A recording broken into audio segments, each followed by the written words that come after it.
सभी को मेरा नमस्कार। मेरे प्यारे बच्चों, आप सब कैसे हो? आप सबने पिछले बार मैंने आपसे बोला था कि आप सब किताब को अच्छी तरह पढ़कर आएंगे और मुझे उम्मीद है कि आप सबने किताब को अच्छी तरह पढ़ा होगा। तो हम आज अपना पाठ आगे बढ़ा रहे हैं। तो मेरे बच्चों, सबसे पहले सभी अपने हाथ में अपना किताब निकालिए। सभी अपने हाथ में अपना किताब को निकाल दीजिए और उसमें से आप निकालेंगे पेज नंबर 5। सभी पेज नंबर 5 निकालिए और हम देखते हैं कि पेज नंबर 5 में क्या है। सभी अपने सामने किताब को खोल के रखेंगे और सभी पेज नंबर 5 आगे रखिए। अब देखिए, अब हम आज एक नया टॉपिक शुरू कर रहे हैं, वो है वैज्ञानिक खोजों में भारतीय एवं विदेशी वैज्ञानिकों का योगदान। हम किसके बारे में पढ़ेंगे बच्चों? वैज्ञानिकों के बारे में। उन्होंने किस किस क्षेत्र में क्या नए नए खोज की है। तो सभी तैयार है? चलिए, तो सबसे पहले ये देखिए कि सीमा, हमने देखा ना, एक जिज्ञासु बालिका से मिले थे हम। सीमा जो सब कुछ जानने के लिए काफी क्या रहती थी, काफी बेताब रहती थी और अपने अध्यापकों से कई सवाल पूछती थी। तब देखिए सीमा क्या पूछ रही है। सीमा ने अपनी शिक्षिका से अनुरोध किया कि मुझे उन वैज्ञानिकों के खोजों के बारे में जानने की बड़ी उत्सुकता है।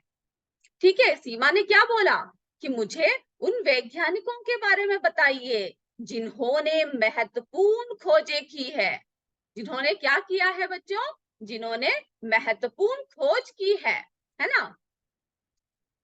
और शिक्षिका ने उसे बताया कि प्राचीन काल से ही भारतीयों ने वैज्ञानिक खोजों के क्षेत्र में नेतृत्व किया है। हमने बहुत सारी बातें पढ़ी है ना बच्चों, कि किस तरह से प्राचीन काल से ही हम लोग विज्ञान के क्षेत्र में और खोजों के क्षेत्र में नए नए किस तरह से हमने आविष्कार किए हैं। खोजें अभी शुरू नहीं हुई, ये प्राचीन काल से, बहुत पुराने समयों से ही शुरू होता हुआ आया है। तो हम इसमें एक एक वैज्ञानिकों के बारे में पढ़ेंगे जिन्होंने नए नए खोज की। ठीक है, प्राचीन काल से ही जो वैज्ञानिकों ने हमारे भारत को और पूरे दुनिया को नए नए खोजों से क्या करवाया, ज्ञात करवाया है ना, उसका ज्ञान दिया। तो चलिए बच्चों, इसमें हम पहले ये देखते हैं। इसमें सबसे पहली बात ये है कि आपको क्या करना है कि एक एक वैज्ञानिकों के बारे में जानना है और उन्होंने क्या क्या खोजें की है, और आपको ज्यादा डिटेल में आपके आगे के कक्षाओं में पढ़ोगे। तो अभी आपको क्या पता करना है कि किस वैज्ञानिक ने किस क्षेत्र में क्या खोजा है। चलिए, प्राचीन भारतीय वैज्ञानिक चरक। अब हम लोगों ने शुरू कर दिया है, सभी इसको अंडरलाइन कर दीजिएगा और अपने नोटबुक में लिख दीजिए। चरक ने जड़ी बूटियों के औषधीय गुणों के द्वारा रोगों के उपचार की विधि का विकास किया। तो सबसे पहले हमने एक नाम देखा, प्राचीन भारतीय वैज्ञानिक, और सबसे पहले हम कौन सा नाम देख रहे हैं? चरक। ठीक है, अब आपको इसके बारे में थोड़ी सी और बातें बता देती हूँ कि चरक के बारे में हम लोग क्या कर रहे हैं, हम लोग बात कर रहे हैं। तो आप ये देखोगे कि चरक एक महर्षि एवं आयुर्वेद, देखिए फादर ऑफ इंडियन मेडिसिन है ना। चरक एक आयुर्वेद और क्या थे? महर्षि, जिन्होंने किसके क्षेत्र में, जो काफी क्या किया कि हर आयुर्वेद के क्षेत्र में वे काफी निपुण थे। इनके द्वारा रचित चरक संहिता एक प्रसिद्ध आयुर्वेद ग्रंथ है। ठीक है, ये कौन से काल से है? कुषाण राज्य के राज्यवैद्य थे। ठीक है, वो सब आप अपने इतिहास में पढ़ोगे। अभी आपको सिर्फ इतना जानना है कि चरक जी ने क्या किया है, जड़ी बूटियों के औषधीय गुणों के द्वारा रोगों के उपचार के विधि का विकास किया है। और उन्होंने एक किताब लिखा है जिनका नाम क्या है, चरक संहिता, जिसमें कि रोगनाशक एवं रोग निरोधक दवाइयों का उल्लेख है। ठीक है बच्चों, तो सबसे पहले हमने किनके बारे में पढ़ा, हमने चरक, वैज्ञानिक चरक ने जड़ी बूटियों के औषधीय गुणों द्वारा रोगों के उपचार की विधि का विकास किया।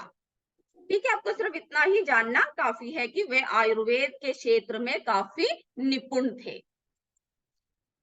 अब हम अगला देखेंगे, अगला आपके किताब में, सभी अपने किताब में ही देखो। अब चरक जी के बाद हम किसके बारे में बात कर रहे हैं, हम देखेंगे कि सुश्रुत। देखिए, सब अंडरलाइन कर दीजिए यहाँ पर। सुश्रुत ने शल्य चिकित्सा के क्षेत्र में महत्वपूर्ण योगदान दिया। ठीक है, सुश्रुत, सभी उसको जरा अंडरलाइन कर दीजिए। और आप देखिए हम लोग उनके बारे में क्या बताते हैं, आपको और भी नई जानकारियां देते हैं। तो सुश्रुत ने क्या किया कि आयुर्वेद किसके क्षेत्र में किया, कि शल्य चिकित्सा। शल्य चिकित्सा क्या है बच्चों, प्लास्टिक सर्जरी, है ना। शल्य चिकित्सा यानी क्या है, प्लास्टिक सर्जरी। सुश्रुत है प्लास्टिक सर्जरी के जन्मदाता थे, जन्मदाता है सुश्रुत, महर्षि सुश्रुत। आपको पता है कि बहुत पुराने समय से ही प्राचीन भारत के महान चिकित्सा शास्त्री क्या है, हमें पता है कि प्राचीन काल से चिकित्सा के दो प्रमुख विभाग है। एक है काय चिकित्सा यानी मेडिसिन, है ना, दवाइयां सब देकर जो ठीक करते हैं। और दूसरा क्या है, शल्य चिकित्सा। शल्य चिकित्सा यानी सर्जरी, जो अभी के ऑपरेशन सब देखते हो ना आप, तो तब के प्राचीन काल में ही कौन थे, सुश्रुत जी थे, जो प्लास्टिक सर्जरी के जन्मदाता कहा जाता है। ठीक है, शल्य चिकित्सा तो किसके हैं, शल्य चिकित्सा के क्षेत्र में सुश्रुत जी ने, महर्षि सुश्रुत ने बहुत बड़ा योगदान दिया है। तो आप ये नाम याद रखिएगा और जरा लिख लीजिएगा, सुश्रुत ने शल्य चिकित्सा के क्षेत्र में महत्वपूर्ण योगदान दिया। ठीक है बच्चों, अब उसके बाद तो आपको ये याद रखना है कि किस क्षेत्र में, किस किस वैज्ञानिक ने क्या क्या खोज की है। ठीक है, हमने दो नाम अभी देखे, एक तो हमने चरक ने जड़ी बूटियों के औषधीय गुणों द्वारा रोगों का उपचार किया, है ना, और दूसरा हमने क्या देखा, सुश्रुत ने शल्य चिकित्सा के क्षेत्र में महत्वपूर्ण योगदान दिया। अब हम आगे बढ़ते हैं और देखते हैं आर्यभट्ट। सभी नाम जानते हैं, मैं जानती हूं कि आप सब इससे परिचित है। आर्यभट्ट ने पाई, देखिए इस तरह, पाई का मान, तो हम देखेंगे, अब देखते हैं आर्यभट्ट ने क्या किया। आर्यभट्ट ने पाई का मान यानी किसमें, गणित में। किसमें बच्चों, आर्यभट्ट ने किसमें अपना अपना कंट्रीब्यूशन दिया, किसमें अपना योगदान दिया आर्यभट्ट ने, गणित, है ना, गणित के क्षेत्र में क्या किया, काफी योगदान दिया। देखिए पाई कितना है, उसका मूल्य 3.14 है ना, 3.14, ये है पाई का मूल्य। तो आर्यभट्ट, किसने, आर्यभट्ट। तो अब देखिए कि आर्यभट्ट ने क्या किया है बच्चों, आर्यभट्ट जो है सबसे पहले पाई की कीमत निश्चित की, और गणित के जटिल, और हम लोग पाई का इस्तेमाल किस लिए करते हैं, किस क्षेत्र में करते हैं, गणित के जटिल, यस ओके, गणित के जटिल प्रश्नों को सरलता से हल करने के लिए, है ना, किसका आविष्कार किया, पाई का आविष्कार किया, जो पूरे विश्व में प्रख्यात है। और आर्यभट्ट, आर्यभट्ट ने क्या किया, सबसे पहले, है ना, किस पर, पाई के मूल्य पर काम किया, जो दुनिया भर के में वैज्ञानिकों के क्या है, गणित के लिए उपयोग किया जाता है। और यही नहीं, उन्होंने ये भी कहा कि चंद्रमा और ग्रह सूर्य के क्या करते हैं, के प्रकाश से चमकते हैं, है ना। और आर्यभट्ट ने क्या है, संख्याओं को आगे बढ़ाने के लिए शून्य का उपयोग भी किया, है ना। वैसे तो शून्य का आविष्कार किसने किया है बच्चों? ब्रह्मगुप्त, क्योंकि उन्होंने शून्य का सिद्धांत तो प्रस्तुत किया था ब्रह्मगुप्त ने। और आर्यभट्ट ने क्या किया?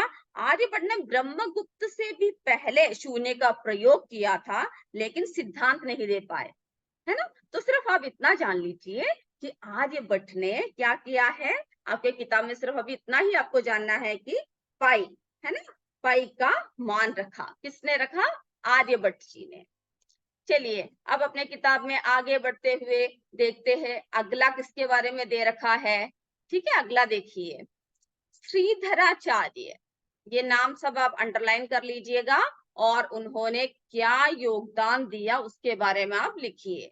ठीक है, अपने नोटबुक में लिखेंगे और अगले कक्षा में हम आपसे पूछेंगे कि आपने क्या लिखा और किनके बारे में क्या क्या बातें याद रखी। तो श्रीधराचार्य ने क्या किया? वर्ग समीकरण का हल देने वाला प्रथम गणितज्ञ थे। तो हम देखते हैं कौन है श्रीधराचार्य। सब जरा अपने किताबों में पहले अंडरलाइन कर लीजिए। हम देखते हैं श्रीधराचार्य किसने किया है बच्चों? श्रीधराचार्य। श्रीधराचार्य ने क्या किया?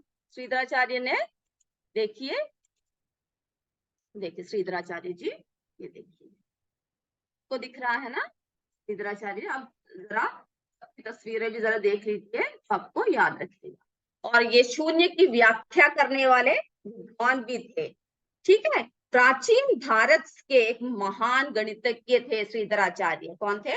प्राचीन भारत के एक महान गणितज्ञ यानी मैथमेटिशियन, है ना। वे बीज गणित के प्रख्यात आचार्य के रूप में विश्व में प्रसिद्ध है। बीज गणित यानी अलजबरा, है ना, आप जब मैथ्स में करते हो, गणित में करते हो। और अन्य सभी भारतीय गणितज्ञों के इसमें तुलना में शून्य की व्याख्या सबसे अधिक स्पष्ट रूप से इन्होंने किया है? श्रीधराचार्य ने। ठीक है, सो श्रीधराचार्य ने क्या है? वर्ग समीकरण का भी क्या किया, यानी हम लोग क्या बोलते हैं, क्वाड्रेटिक इक्वेशन बोलते हैं अंग्रेजी में, इंग्लिश में। ठीक है, तो आपको सिर्फ इतना याद रखना है कि श्रीधराचार्य, अपने किताब में सब अंडरलाइन कर लीजिए कि श्रीधराचार्य वर्ग समीकरण का हल देने वाले प्रथम गणितज्ञ थे। ठीक है, अब हम अपने किताब में आगे बढ़ते हुए देखते हैं कि अगला कौन है। ठीक है, आपको सिर्फ ये ध्यान देना है कि कौन से वैज्ञानिक ने किस क्षेत्र में अपना क्या कर रखा है, अपना योगदान दिया है, किस तरह से योगदान किया है।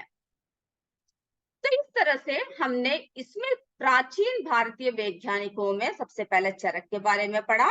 उन्होंने जड़ी बूटियों के औषधीय गुणों द्वारा रोगों का उपचार किया, है ना। दूसरा हमने सुश्रुत के बारे में पढ़ा, जो शल्य चिकित्सा के क्षेत्र में महत्वपूर्ण योगदान दिया। अगला हमने आर्यभट्ट के बारे में पढ़ा। किनके बारे में पढ़ा?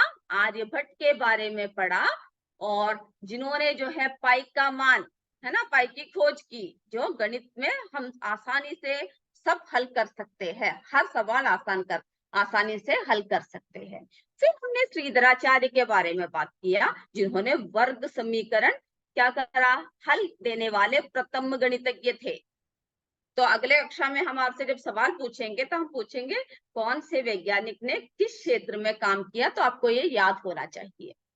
चलिए अब अपने किताब में आगे बढ़िए और अपने किताब में पेज नंबर 6 निकालिए। सभी निकालिए, पेज नंबर 6 सारे निकालिए। चलिए, हाँ, उसमें आप लोग देखोगे कि वैज्ञानिकों के नाम क्या देख रहे हो बच्चों? कि हम देखेंगे भारतीय वैज्ञानिक एवं उनका योगदान, है ना। भारतीय वैज्ञानिक है और उनका योगदान, उसमें जो है तालिका दे रखा है। आप ऐसे कीजिए, अपने किताब में देखिए और मैं एक एक के बारे में आपसे बात करती हूँ। वैज्ञानिकों के नाम सभी देखिए, उसमें किताब में पेज नंबर 6 निकालिए और उसमें देखिए कि वैज्ञानिकों, भारतीय वैज्ञानिक एवं उनका क्या है? योगदान, है ना। हम लोग क्या देख रहे हैं? भारतीय वैज्ञानिक वे उनका योगदान, कि उन्होंने किस किस क्षेत्र में क्या क्या योगदान दिया, है ना बच्चों। तो सभी निकालिए और देखिए कि क्या क्या योगदान दिया। तो सबसे पहला नाम जो आता है, सबसे पहला नाम किनका आ रहा है बच्चों? सबसे पहला नाम जो आ रहा है वो है, किनका आ रहा है सबसे पहला नाम? आप देखेंगे जगदीश चंद्र बोस। किनका आ रहा है सबसे पहला नाम? सबसे पहला नाम आ रहा है जगदीश चंद्र बोस, है ना। तो सब देखिए जगदीश चंद्र बोस ने क्या किया है। ये देखिए सबसे पहले जगदीश चंद्र बोस। आप देखोगे कि जगदीश चंद्र बोस ने पौधों की संवेदनशीलता, है ना, किस पर काम कार्य किया है? पौधों की संवेदनशीलता। यानी जगदीश चंद्र बोस जी ने, अब पहले हम आपको दिखा देते हैं, आपके किताब में भी दे रखा है, बहुत सारे फोटोज, बहुत सारे पिक्चर दे रखे हैं, उन सबके चित्र दे रखे हैं। तो हम आपको एक बार दिखा देते हैं जगदीश चंद्र बोस। ठीक है, जगदीश चंद्र, हम लोग बसु भी बोलते हैं, जगदीश चंद्र बोस। ये देखिए, तो जगदीश चंद्र बोस ने क्या साबित किया? पौधों में जीवन के अस्तित्व को सिद्ध करने वाले महान, है ना, जीव भौतिकवेत्ता डॉक्टर जगदीश चंद्र बोस, है ना, जगदीश चंद्र बोस जी ने देखिए कि क्या किया है, ये साबित किया कि जिस तरह से मनुष्य, पशुएं, सब में जीवन है, वैसे ही पेड़ पौधों में भी, है ना, पेड़ पौधों में भी क्या है? पेड़ की संवेदनशीलता यानी फीलिंग्स है। वे भारत के प्रथम वैज्ञानिक थे जिन्होंने पेड़ पौधों की संवेदनशीलता का पता लगाया। उन्होंने पेड़ पौधों की पेड़ पौधों में भी जान है, पेड़ पौधे भी दुखी होते हैं, खुश होते हैं, है ना, ये सबके बारे में क्या है, पता किया। और उसके लिए क्या किया?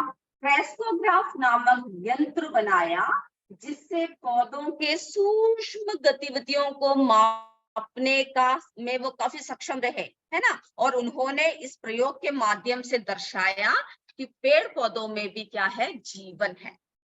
तो बच्चों, आप सिर्फ इतना याद रखिए कि सबसे पहला हमने जो पढ़ा, हम भारतीय वैज्ञानिकों के बारे में पढ़ रहे हैं, उसमें से सबसे पहला हमने जगदीश चंद्र बोस के बारे में पढ़ा। ठीक है, जगदीश चंद्र बोस के बारे में हमने क्या है, पढ़ा। ये देखिए, और उससे क्या पता चला है, उन्होंने क्या खोज किया, किस क्षेत्र में, विज्ञान के किस क्षेत्र में अपना योगदान दिया? पौधों की संवेदनशीलता। आप ये अपने किताब, अपने नोटबुक में लिखोगे, पहला क्रम लिखोगे जगदीश चंद्र बोस, और जगदीश चंद्र बोस जी किस क्षेत्र में उन्होंने अपना योगदान दिया? पौधों की संवेदनशीलता। ठीक है, अब अगला देखिए, जगदीश चंद्र बोस के बाद हम लोग अगला देखेंगे, वे है, कौन है अगला? अपने किताब में देखिए, जी हाँ, सर सीवी रमन। सब देखिए, सर सीवी रमन, है ना, सब अपने किताब में देखिए और उस किताब में अंडरलाइन कर दीजिए, सर सीवी रमन, है ना, सीवी रमन। तो आप देखिए कि सर सीवी रमन ने क्या, किस क्षेत्र में अपना योगदान दिया है। आपको सिर्फ इतना याद रखना है कि कौन सा क्षेत्र में इस महान वैज्ञानिक ने अपना योगदान दिया। सीवी रमन, है ना, सीवी रमन जी का पूरा नाम चंद्रशेखर वेंकट रमन, है ना, चंद्रशेखर वेंकट रमन, महान भारतीय वैज्ञानिक, है ना। और इनकी रमन इफेक्ट की खोज के कारण इनको क्या मिला है? 1930 में, 1930 में नोबेल पुरस्कार मिला, है ना। उसमें लिखा हुआ है प्रकाश का प्रकीर्णन, सब अंडरलाइन कर लीजिए किताब में। प्रकीर्णन यानी रमन प्रभाव जिसे कहते हैं, प्रकाश का प्रकीर्णन, जिसके डिटेल्स को आप अपने बड़े कक्षाओं में पढ़ोगे। सिर्फ हम आपको ये बता दें कि प्रकाश का प्रकीर्णन या रमन प्रभाव यानी जब एक वर्ण प्रकाश, आप देखते हैं ना, जब प्रकाश ऐसा आता है तो काफी बहुत सारे से रेस में आता है, किरणों में आती है ना। जब एक वर्ण प्रकाश किसी पारदर्शी माध्यम से गुजरती है, तब प्रकाश का क्या होता है, कुछ हिस्सा विक्षेपित हो जाता है, जिसको कि हम लोग ऐसा फैल जाता है ना, हम देखते हैं, जिसको क्या बोलते हैं हम लोग, वेवलेंथ या तरंग दैर्ध्य में क्या होता है, बदलाव आ जाता है। और इस बदलाव को हम लोग क्या बोलते हैं, रमन प्रभाव कहते हैं। है ना, प्रकाश का प्रकीर्णन यानी स्कैटरिंग ऑफ लाइट, है ना, लाइट जो है, जो प्रकाश जो है हर तरफ बिखर जाता है। और इनके काम के लिए क्या मिला है इन्हें, इन्हें नोबेल पुरस्कार से सम्मानित किया गया। ठीक है, सर सीवी रमन। तो सर सीवी रमन प्रकाश का प्रकीर्णन, जिन्हें हम लोग क्या बोलते हैं, रमन प्रभाव। तो आप सिर्फ नाम जानोगे और किस क्षेत्र में क्या किया है वो आपको जानना है। ठीक है बच्चों, अब आप देखेंगे, अगला आप देखोगे किनका नाम आ रहा है, अगला आपकी किताब में सभी देखिए। चलिए, अगला नाम आ रहा है डॉक्टर जानकी अम्माल। डॉक्टर जानकी अम्माल। ठीक है, सभी अपने किताब में अंडरलाइन कर दीजिए, डॉक्टर जानकी अम्माल। चलो देखते हैं इन्होंने किस क्षेत्र में अपना योगदान दिया है। डॉक्टर जानकी अम्माल पहली भारतीय महिला वनस्पति वैज्ञानिक, है ना। तो किस क्षेत्र में किया है आप देखिए, डॉक्टर जानकी अम्माल जो है साइटोजेनेटिक्स, साइटोजेनेटिक्स, है ना, डॉक्टर जानकी अम्माल। तो इसमें आप देखेंगे कि इसमें क्या है कि डॉक्टर जानकी अम्माल ने साइटोजेनेटिक्स यानी भारत की पहली वनस्पति शास्त्र, पेड़ पौधों के बारे में, है ना, अम्माल ने क्या किया, एक कोशिका, एक अम्माल क्या थी, एक वनस्पति की एक काफी डिक्शनरी कहलाती थी, यानी इतनी जानकारी रखती थी हर वनस्पति के बारे में। और साइटोजेनेटिक्स को अपना जीवन का जुनून बना लिया, यानी वनस्पति के बारे में क्या पढ़ना। और उन्होंने ये बात साबित किया कि कोशिका, है ना, सेल बोलते हैं ना, कोशिका के अंतर की रचना तथा विभाजन के अध्ययन को उन्होंने क्या किया, कोशिका अनुवंशिकी यानी सेल जेनेटिक्स, ये सब आप बड़े कक्षाओं में डिटेल से पढ़ोगे, उनके बारे में उन्होंने क्या किया, पढ़ाई की, है ना। सेल के बारे में एक पौधों के अंदर हो चाहे कहीं भी हो, क्या होता है, सेल्स होते हैं यानी कोशिका होती है, और उसके अंदर की रचना, विभाजन आदि के बारे में क्या किया, हमें ज्ञान दिया।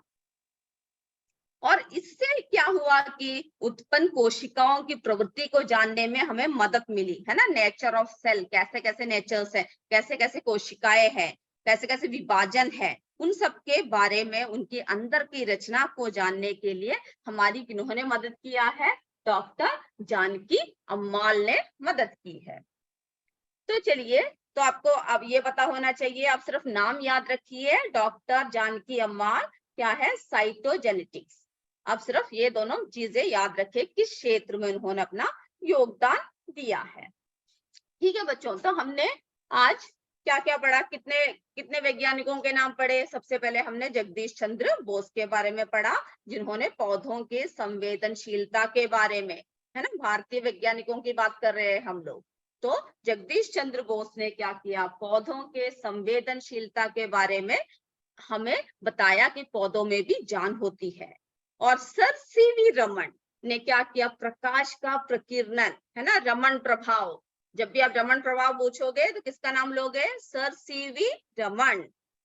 और उनके बाद हमने पढ़ा डॉक्टर जानकी अम्माल, जिन्होंने साइटोजेनेटिक्स में यानी पौधों के हर कोशिकाओं के बारे में उन्होंने गहरा अध्ययन किया, है ना बच्चों। तो हमने आज इन सब के बारे में हमने क्या किया है, हमने पढ़ाई की। तो इन सब के बारे में हमने डिटेल से हमने आज पढ़ा। अब आप देखोगे कि हम लोगों ने वैज्ञानिकों के बारे में आज के कक्षा में हम इतने वैज्ञानिकों के बारे में चर्चा करेंगे। प्राचीन भारतीय वैज्ञानिकों के बारे में बात किया, जिसमें चरक और आर्यभट्ट के बारे में बात की, सुश्रुत के बारे में बात की, है ना, श्रीधराचार्य के बारे में बात की। अगले कक्षा में आप देखोगे कि किन्होंने इन क्षेत्र में कितना कितना योगदान दिया है, किस क्षेत्र में योगदान दिया है। तो आज हम अपना कक्षा यहीं पर रोकते हुए कुछ और ज्ञान की बातें बताते हैं। हमें पता है ना, जाने से पहले हम लोग थोड़ी सी ज्ञान की बातें करते हैं, है ना। तो आज हम एक वैज्ञानिक के बारे में ही बात करते हैं।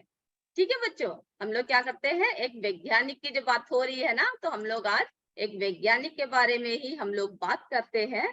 और आज हम आपको मिलवाएंगे हमारे वैज्ञानिक किनसे मिलवा रहे हैं हम लोग? अपने वैज्ञानिक। हम बताते हैं कौन से वैज्ञानिक के बारे में आपसे बात कर रहे हैं। ये देखिए,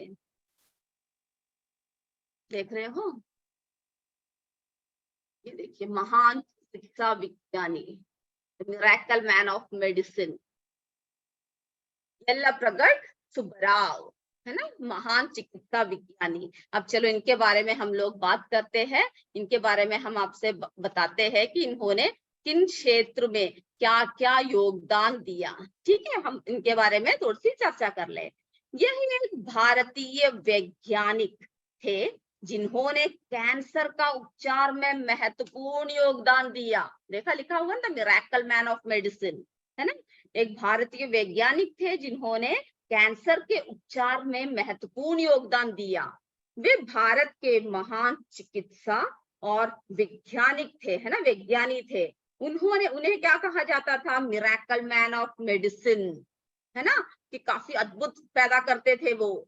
उन्होंने क्या किया कि मानव शरीर में उत्पन्न होने वाले कई जटिल बीमारियां, जैसे कैंसर, सब आपको पता है ना, काफी जटिल बीमारियां हैं।